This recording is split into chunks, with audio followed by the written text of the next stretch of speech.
This production will focus on Dame Edith Louisa Sitwell, who was born on September 7th, 1887, and died on December 9th, 1964.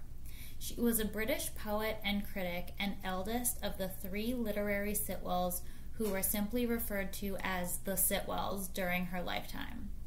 She had eccentric parents and lived much of her life with her governess, Helen Rutham, in London and Paris. She never married, but had passionate attachments to Siegfried Sassoon, another poet, and a Russian painter, Pavel Tchelitchew. She converted to Catholicism later in her lifetime, and her godfather was the novelist Evelyn Waugh.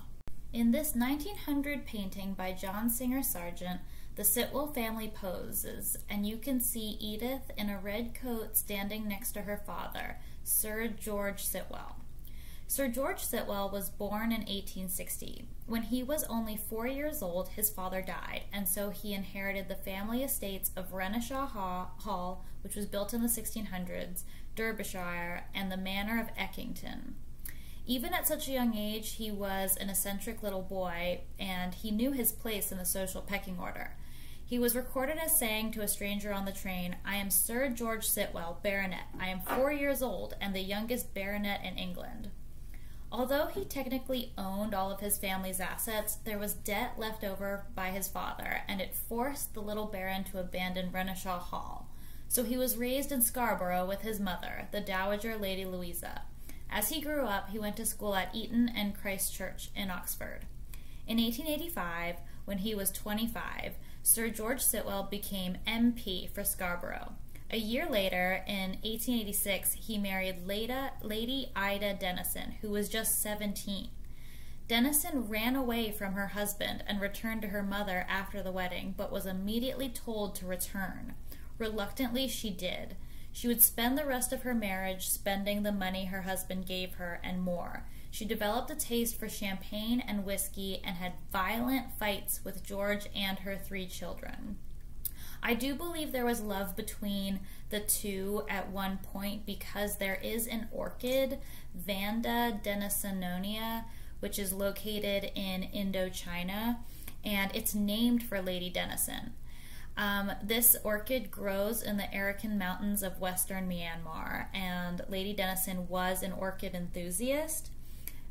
Her husband, George, was also a lover of landscaping and genealogy, so I think they might have bonded over this. I don't know if he had the orchid named for her, but it is nice to see that affection between them. Sir George began to compile a family history.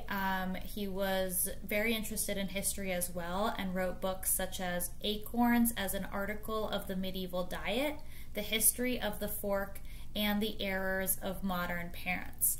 This last title is very interesting because he was fixated on health and he was very concerned about Lady Edith's nose and forced her to strap a contraption to her face, including a leather belt that would push her nose against her face for a better profile. He also believed that novel writing had an ill effect on one's health, so he wasn't pleased to see his 3 children get very involved with literature and novel writing. He was also obsessed with health to the fact that he kept a huge case of medicines, but he carefully mislabeled each one so as to deter anyone who might want to use them for themselves. He also had Edith wear an iron back brace to correct her back, which she would call my Bastille. Edith suffered from Marfan syndrome, which has the sufferer will have longer fingers and hands and be taller than the average person, and then usually develop spinal issues as they get older. And by 1957, Edith did have to use a wheelchair because of this disorder that she had, and it is a genetic disorder. Sir George due to commercial interests, he managed to move his family back into their ancient seat at Renishaw Hall and turned his attentions to bringing the building back to its former glory. He was interested in this in not just Renishaw Hall, but also a villa in Tuscany. He was very interested in Italy, and he liked going to Italian rustic inns and collecting unfashionable Italian Baroque artwork that would later become very valuable for the family, so his eccentricity was not entirely out of place here. He wrote an entire book about the Italian way of gardening, and it had a mild success. He created award-winning Italian gardens at Renishaw, and while he and his family lived at Renishaw Hall, he indulged into his eccentricities. He only ate roast chicken, and he placed a sign at the front of his estate that said, "I must ask anyone entering the house never to contradict me in any way, as it interferes with the functioning of the gastric juices and prevents my sleeping at night." Sir George also invented many things. He drew up plans for a musical toothbrush and what he called the Sitwell egg, which was a yolk of smoked meat surrounded by white rice. And he also invented a tiny pistol to shoot down wasps. In 1909, Lady Ida Denison became involved with a swindler named Julian Osgood Field, who published his decadent horror novels under the pseudonyms X, L, or Sigma. Field was born on April 23, 1852, and his parents were involved in the Abraham Lincoln administration. His father was an official of the U.S. Treasury. Field was educated in England and lived largely in London and Paris and became a friend of the future King Edward VII of Great Britain. He anonymously authored books of recollections that have been mined by biographers because they contained so much personal detail about Field and his friends. He was pursued by many creditors. He was a crook, and in 1901 he was sentenced to 3 months in prison for forging a document under the signature of a representative of Lord Astor's estate office, which claimed he was to be paid a large sum of money for authoring society novels. Field was trying to use the document to raise a loan.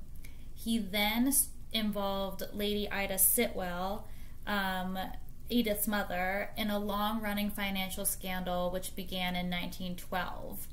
In 1914, Lady Ida successfully sued Field for fraud and breach of duty. The following year, she was imprisoned for 3 months in Holloway Prison, and Field was imprisoned for 18 months for conspiring to defraud another wealthy lady, Frances Bennett Dobbs. So Edith's mother would frequently disappear from home. In addition to spending her husband's money, she fell in with crooks and frauds like Field. Despite being defrauded by him, she would go back to him and try to defraud others, and this was incredibly difficult for the Sitwell family to take.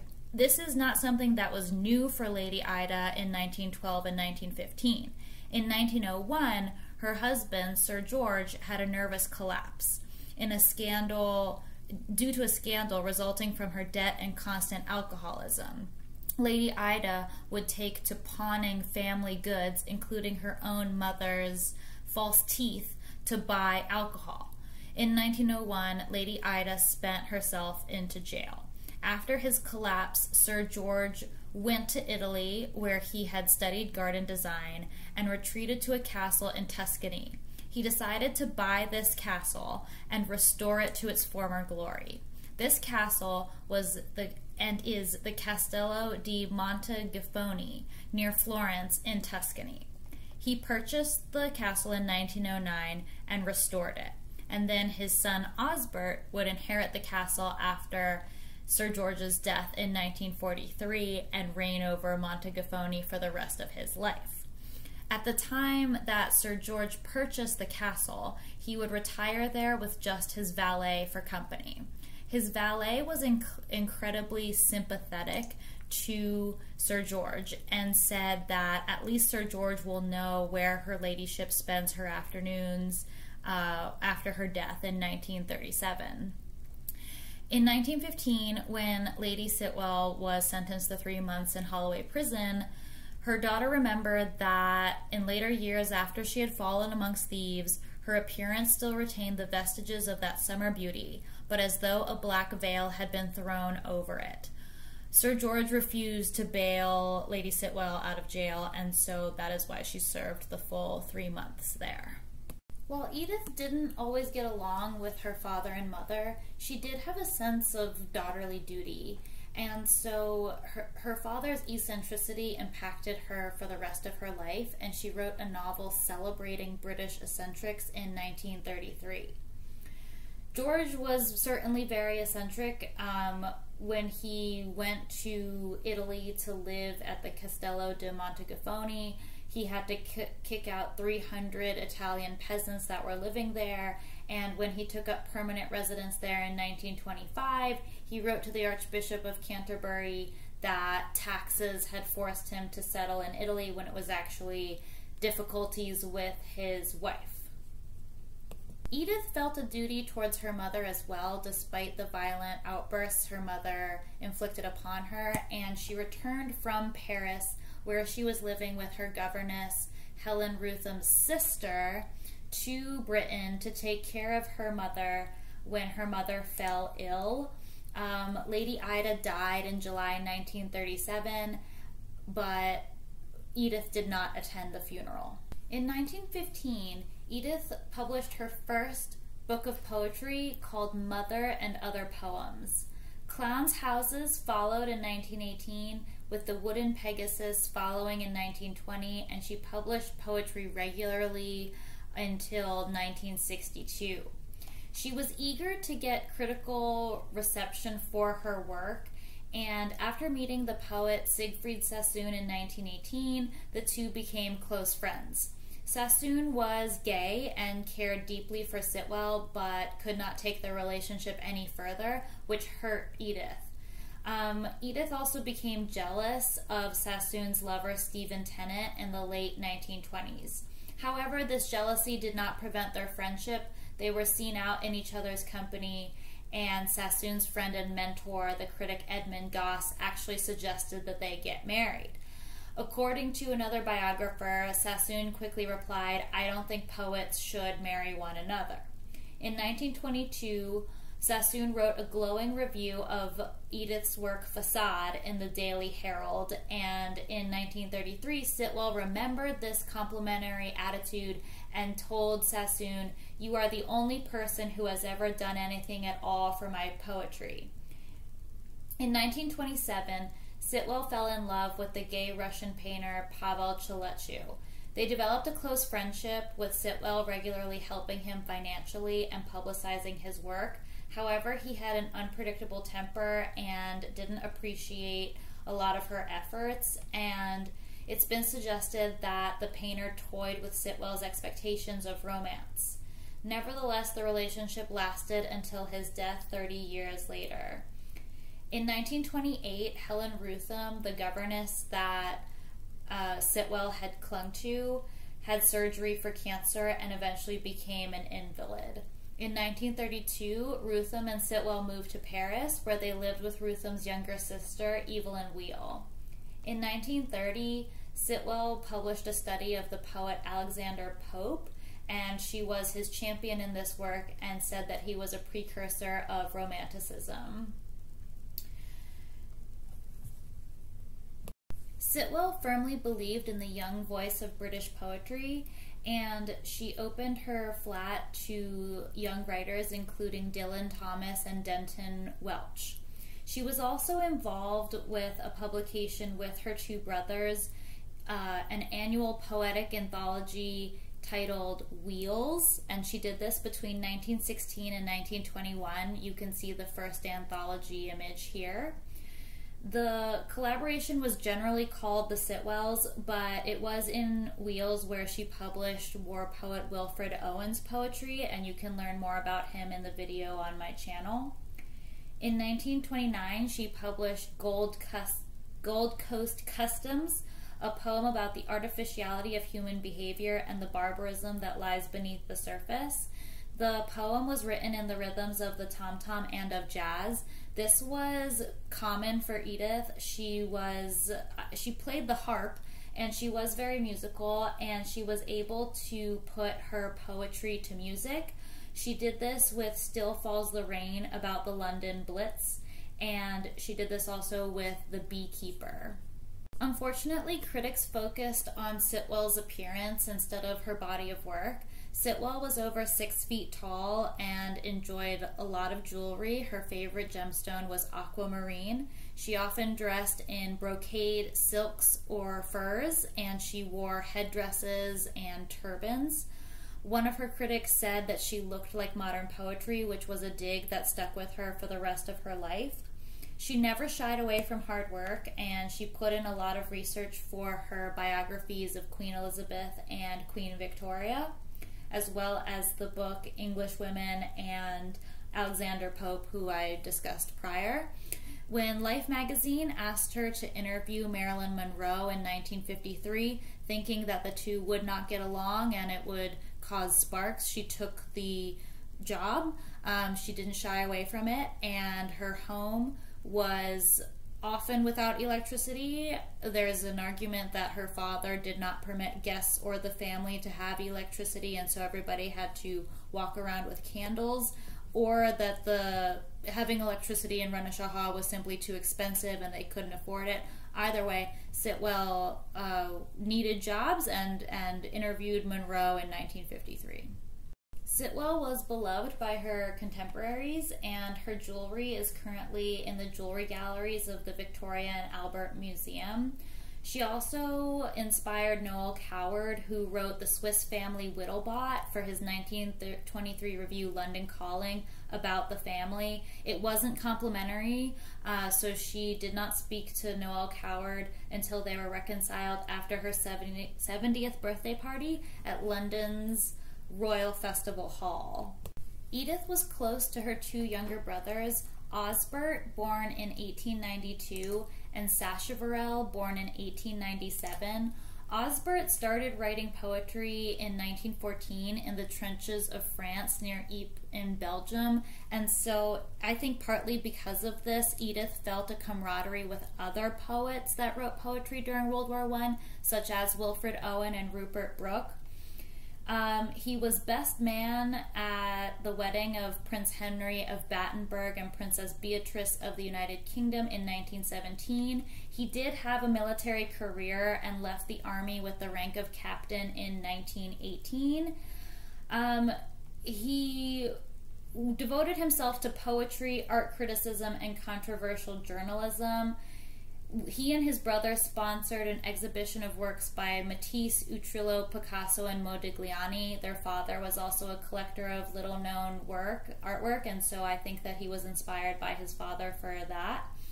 He wrote many different books, starting in 1924 and ending in 1954, including a novel, Miracles on Sinai, biographies on Dickens, and after his father died, Osbert succeeded to the baronetcy. He had a homosexual partner, David Stewart Horner, and the two lived together in the Tuscany castle after his father died. So they were living at the Castle of Montegufoni in 1946 onward.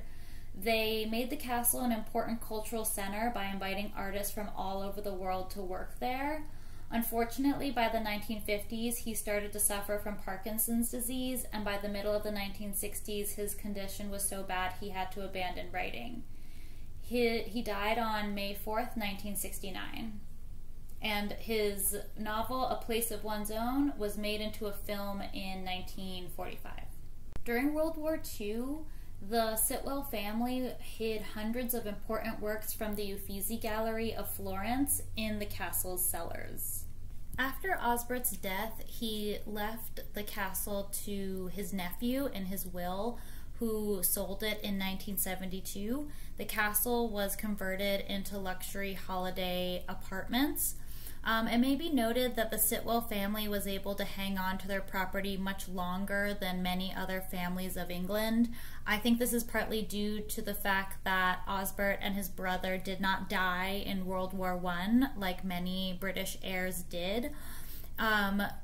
Sir George Sitwell was able to hang on to his baronetcy for 80 years, which is one of the British records for hanging on to a baronetcy. Edith became a Dame Commander of the Order of the British Empire in 1954. In August 1955, she converted to Roman Catholicism and asked author Evelyn Waugh to serve as her godfather. In 1948, before this, she toured the United States with her brothers, reciting her poetry, and gave a reading of Lady Macbeth's sleepwalking scene. She made recordings of her poems, including 2 recordings of Facade, and she was always interested in film and theater. She lived from 1961 until her death in a flat in Hampstead in London. In 1957, she began using a wheelchair after battling with Marfan syndrome throughout her life. Marfan syndrome is a genetic disorder that affects the connective tissue. Those with the condition tend to be tall and thin, with long arms, legs, fingers, and toes. They also have exceptionally flexible joints and abnormally curved spine. The most serious cases involve complications with the heart and aorta, with an increased risk of aortic aneurysm. The lungs, eyes, bones, and covering of the spinal cord are also commonly affected. About 1 in 5,000 to 1 in 10,000 people have Marfan syndrome. There is no cure for Marfan syndrome, and it can be inherited from a parent with the condition, which happens in about 75% of cases, but in about 25% of cases, it's a new genetic mutation. So it could be that neither of Dame Edith's parents had Marfan syndrome. Sitwell never really slowed down. Her last poetry reading was in 1962. In 1963, she was awarded the title of Companion of Literature by the Royal Society of Literature and was the first woman to be honored this way. In 1964, she died in St. Thomas's Hospital in London at the age of 77. Edith's youngest brother, Sir Sacheverell Reresby Sitwell, would have children, and so he went to Balliol College in Oxford but did not complete a degree and was heavily involved in his older siblings' projects. On October 12, 1925, he married a Canadian daughter of a wealthy banker, Georgia Doble. They had 2 sons, Sir Sacheverell Reresby Sitwell, 7th Baronet, who died in 2009, and Francis Trajan Sacheverell Sitwell, who died in 2004. He was a member of White's and St. James's clubs. The 2 were very deeply attached to each other, Georgia and Sacheverell, and they never separated, but they had affairs on both sides. And Sitwell was an early member of the New Party, which was a group established in 1931 by Oswald Mosley and contained former members of the major British political parties as well as aristocrats, and it was a nationalist endeavor. In his later life, he withdrew from the publicity that attached to all 3 of the siblings. He preferred to travel and concentrate on his writing. He published over 50 volumes of poetry and 50 works on art, music, architecture, and travel. Music was a favorite of his. His books on Mozart, Liszt, and Domenico Scarlatti are still consulted for their accuracy and their criticism. He was also a lover of the Baroque style of architecture, similar to his father, who loved the Baroque style of Italian art. He published a section of his poems in the summer edition of Poetry Review in 1967, including his elegy for his beloved sister Edith. He really did love his sister, and he looked up to her tremendously. Despite a difficult upbringing, all 3 Sitwells threw themselves into artistry, and I think artistry is better off because of it.